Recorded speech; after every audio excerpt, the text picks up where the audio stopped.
Ford Ranger TDCI 2.2. This car has a problem.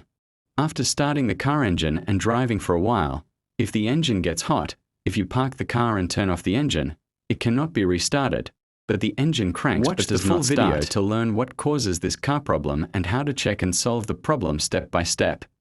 The car engine is cold now.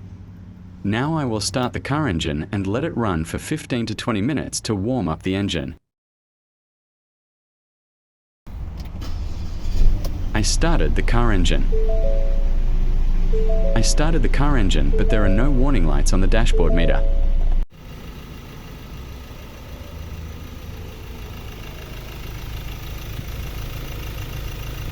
I will leave the engine running and wait for the engine to warm up.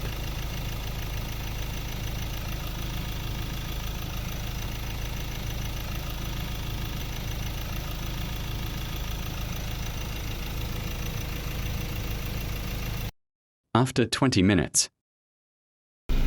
Now that the car engine is ram up, I will get inside the car and turn off the engine. I turned off the engine. Now I will try to start the engine again for testing. Did I switch the ignition to the on position? I will test again.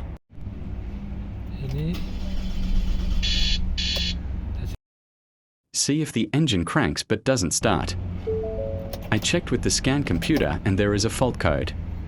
The number one fault code P0340 means that your engine computer is not receiving the correct signal from the camshaft position sensor, a circuit in bank 1, where the engine ECU fails to track the rotation of the camshaft, and as a result the engine ECU sets the P0340 code.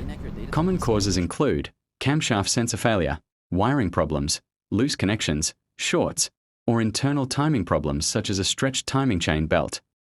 This fault code can cause symptoms such as no start issues, rough idling, misfires, stalling, or poor fuel economy.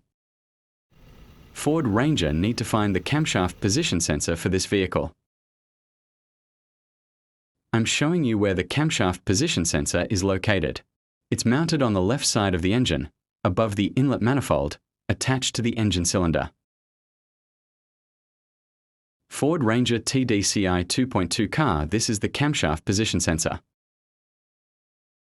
To remove the cam sensor, first I unscrewed the 10mm size screw.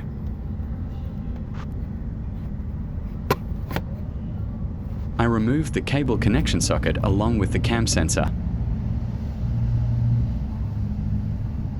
I will disconnect the cable connection socket from the cam sensor. First, let's check the cable connection to see if there are any wiring problems. How to check 3-pin cam sensor wiring diagram. The number one wire is the connection to the power supply 5 or 12 volts. I will use a multimeter to check the power supply wires. I will set the multimeter to DC voltage. Connect the red wire of the multimeter to the sensor wire and the black wire to the car ground. If the multimeter shows a 5 or 12 volt signal, then there is no problem. The camshaft position sensor's wire number 2 is connected to the ground signal coming from the ECM.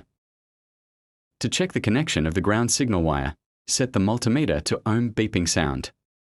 Connect one wire of the multimeter to the sensor ground signal wire and the other to the vehicle body ground. If there is no problem, the multimeter will beep. If the wiring is broken or there is a problem with the ECM, the multimeter will not beep. Pin number 3 wire is the sensor signal. To test the sensor signal, set the multimeter to ohm beep sound. To test the sensor signal, connect one lead of the multimeter to the ECM socket wire and the other lead to the sensor. The multimeter will beep to indicate that the wire connection is okay. There is no problem with the camshaft position sensor wiring on this car, so now I will replace the camshaft position sensor and install a new camshaft position sensor. The new camshaft position sensor has been installed. Now I will install the wiring socket.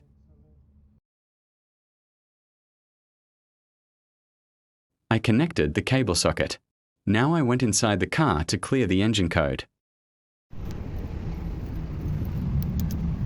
I entered the car and turned the engine switch to the on position.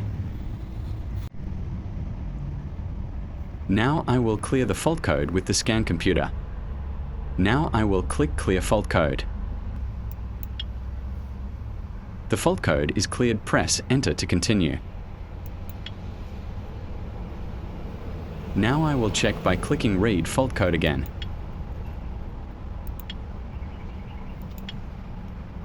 The fault code has now been cleared. It is not a fault code.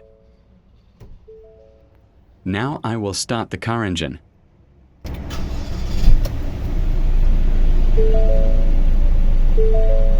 I started the car engine. I will keep the car engine running for 20 to 25 minutes to warm it up. The car engine is running. After leaving the car engine running for 20 to 25 minutes. Now I will get inside the car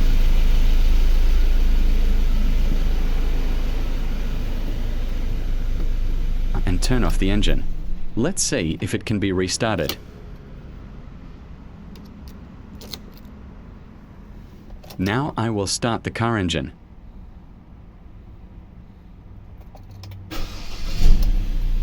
In Shirella, the car's engine started when it was hot, and there were no problems. If you have any problem understanding anything after watching the video, please comment. Thank you very much for watching the entire video.